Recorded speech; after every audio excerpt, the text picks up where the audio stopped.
Mas e a estação? Pergunta Miranda, com um ar triunfante de peguei você.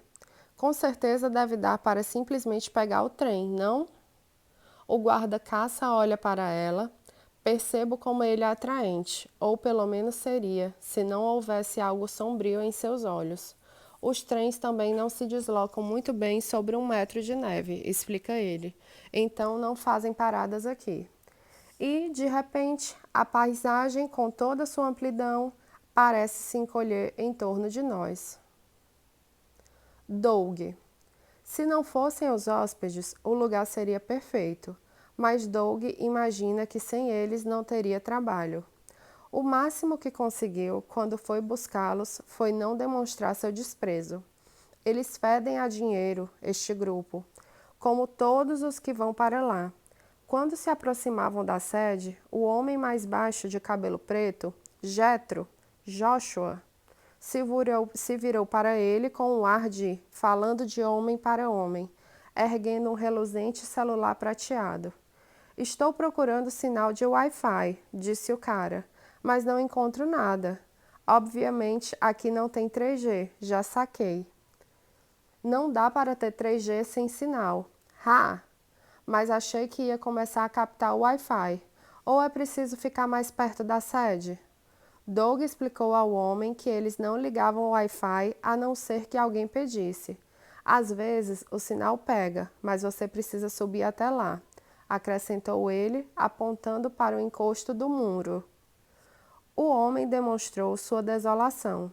Por um momento, pareceu quase aterrorizado.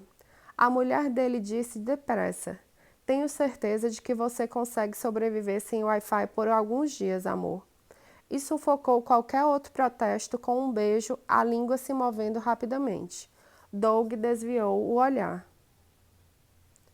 Aquela mesma mulher, Miranda, a mais bonita, tinha se sentado ao lado dele no banco da frente do Land Rover, o joelho próximo do dele. Ela também havia apoiado desnecessariamente a mão no braço dele ao entrar no carro. Doug sentia uma lufada do perfume da mulher, intenso e defumado, toda vez que ela se virava para falar com ele.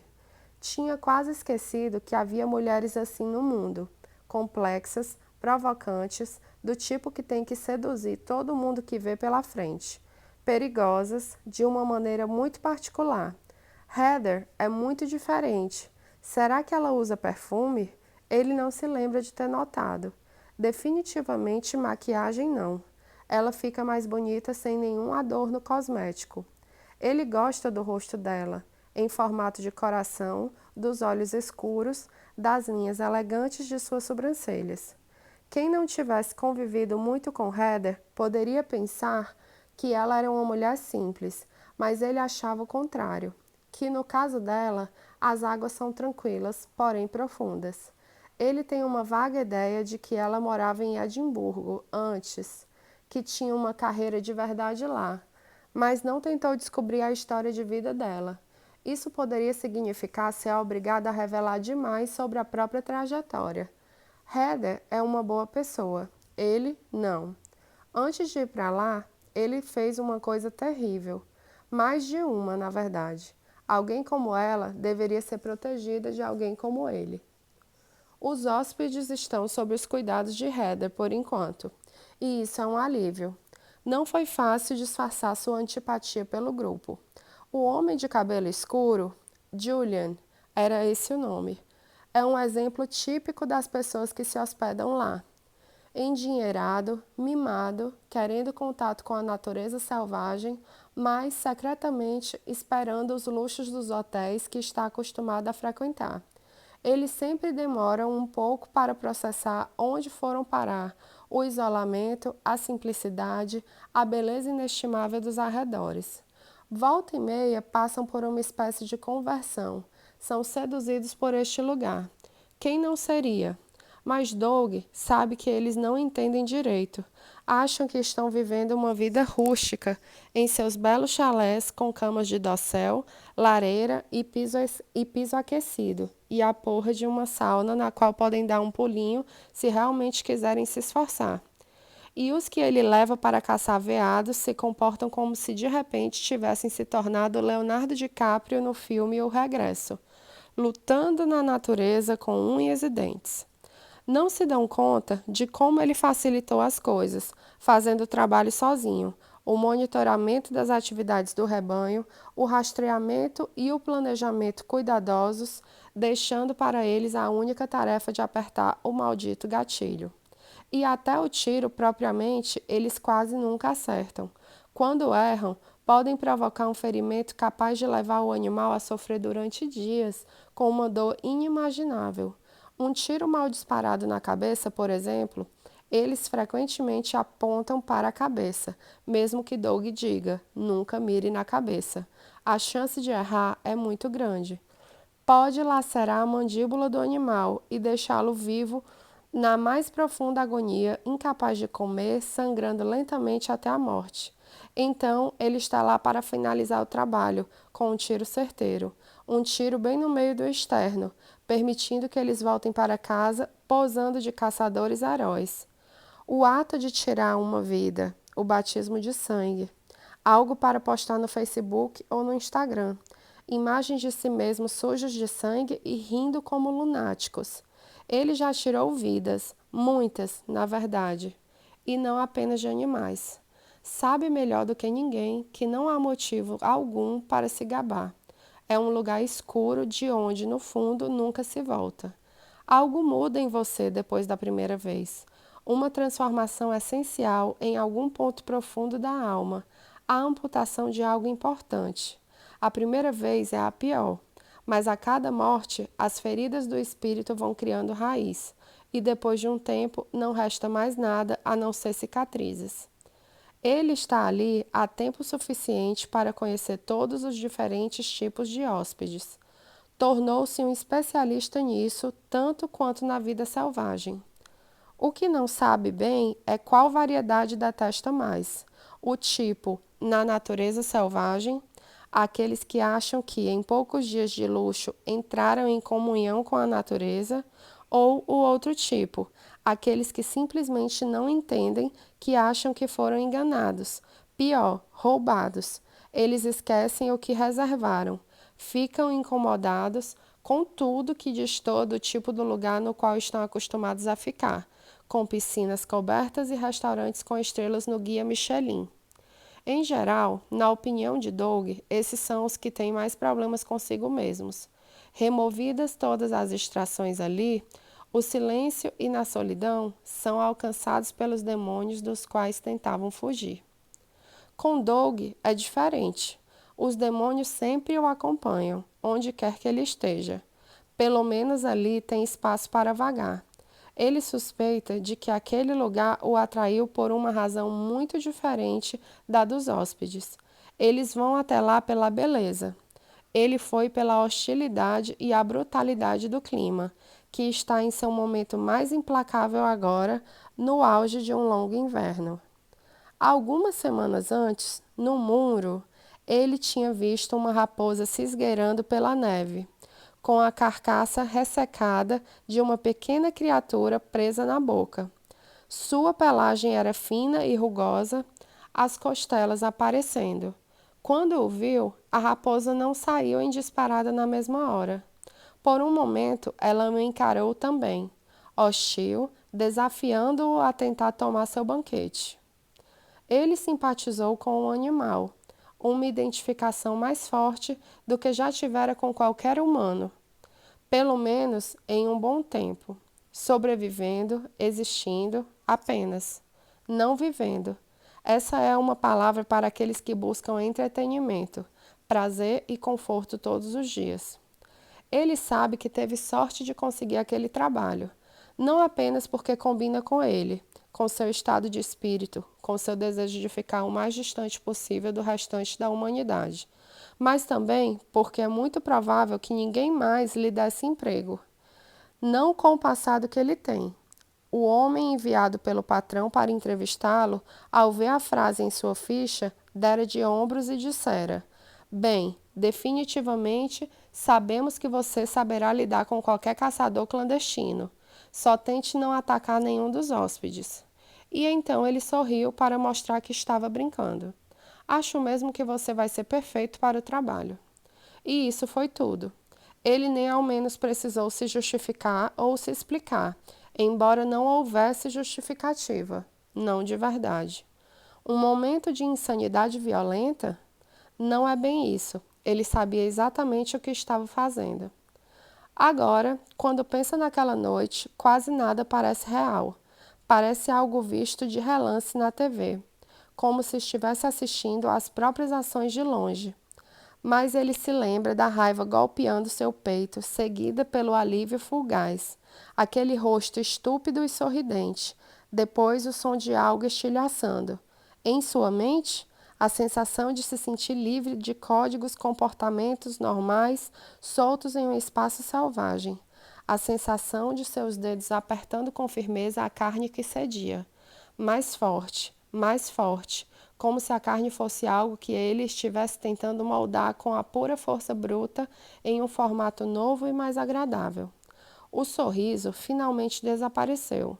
Então veio aquele sentimento distorcido de satisfação, que perdurou por vários minutos até surgir a vergonha. Sim, teria sido difícil conseguir um emprego fazendo qualquer outra coisa depois disso. Presente, 2 de janeiro de 2019. Heather. Um corpo. Olho para Doug. Não, não, não pode ser. Não aqui. Este é o meu refúgio, a minha fuga. Não posso ser obrigada a lidar com isso. Não consigo. Simplesmente não consigo. Com esforço, interrompo a enxurrada de pensamentos. Você consegue, Heather. Porque, na verdade, você não tem escolha. Claro que eu sabia que era uma possibilidade, muito provável até, considerando o tempo desde o desaparecimento, mais de 24 horas, e as condições lá fora. Seria um desafio, até mesmo para alguém que conhecesse o terreno, que tivesse algum tipo de habilidade de sobrevivência. A pessoa que desapareceu, até onde eu sei, não tinha nada disso. Conforme as horas passavam, sem que houvesse sinal dela, a probabilidade aumentava. Assim que soubemos do desaparecimento, acionamos o serviço de socorro da montanha. A resposta não foi o que eu esperava. A atendente disse: Neste momento, parece improvável que consigamos chegar até vocês, mas deve ter alguma maneira de chegarem aqui. As condições estão muito ruins. Faz muito tempo que não vemos tanta neve assim. É um evento climático muito raro. A visibilidade está tão ruim que não dá nem para pousar um helicóptero. Então, o que você está dizendo que estamos por conta própria? Quando terminei de falar, me toquei do que tinha dito. Nenhuma ajuda. Senti o estômago revirar. Houve uma longa pausa do outro lado da linha. Quase dava para ouvi-la pensar na melhor maneira de me responder. Só enquanto a neve continuar desse jeito, disse ela, por fim. Assim que tivermos alguma visibilidade, tentaremos ir até vocês. Preciso de um pouco mais do que tentaremos, retruquei. Eu sei, e vamos até vocês assim que for possível. Há outras pessoas na mesma situação. Temos uma equipe inteira de alpinistas presa em Ben Nevis e outra situação mais perto de Fort William. Será que poderia descrever exatamente qual é o seu problema para eu anotar todos os detalhes? A vítima foi vista pela última vez aqui na sede, às 4 da manhã de ontem, mais ou menos. E qual é o tamanho da área? Da propriedade? Tentei me lembrar do número que ouvi em minhas primeiras semanas aqui. Pouco mais de 20 mil hectares. Ouvi a inspiração dela. Então houve outra longa pausa do outro lado da linha, tão longa que quase me perguntei se a ligação tinha caído, se a neve tinha interrompido essa última conexão com o mundo lá fora. Muito bem, disse ela por fim. 20 mil hectares. Bem, mandaremos alguém até aí assim que possível. O tom dela, no entanto, tinha mudado. Havia muito mais incerteza. Ouvi a pergunta com tanta clareza quanto se ela a tivesse feito em voz alta. Mesmo se chegarmos até vocês, como poderemos ter certeza de que vamos encontrar alguém em toda essa imensidão? Nas últimas 24 horas, procuramos o mais longe que conseguimos. Não foi fácil. Com a neve caindo assim implacável, com a neve caindo assim implacável. Faz apenas um ano que estou aqui, então nunca tinha presenciado uma nevasca. Este lugar deve ser um dos poucos no Reino Unido, além de algumas ilhas quase desabitadas, onde o tempo inclemente pode impedir por completo o acesso dos serviços de emergência. Sempre avisamos aos hóspedes que eles podem não conseguir sair da propriedade se as condições estiverem ruins. Isso consta até mesmo do documento que eles precisam assinar, mas mesmo assim é difícil processar o fato de que ninguém pode chegar até aqui ou sair. No entanto, é exatamente essa a situação em que nos encontramos agora. Tudo está obstruído pela neve, o que significa que dirigir é impossível, mesmo com pneus de neve ou correntes. Então, nossas buscas foram todas feitas a pé. Éramos apenas Doug e eu estou exausta, tanto mental quanto fisicamente.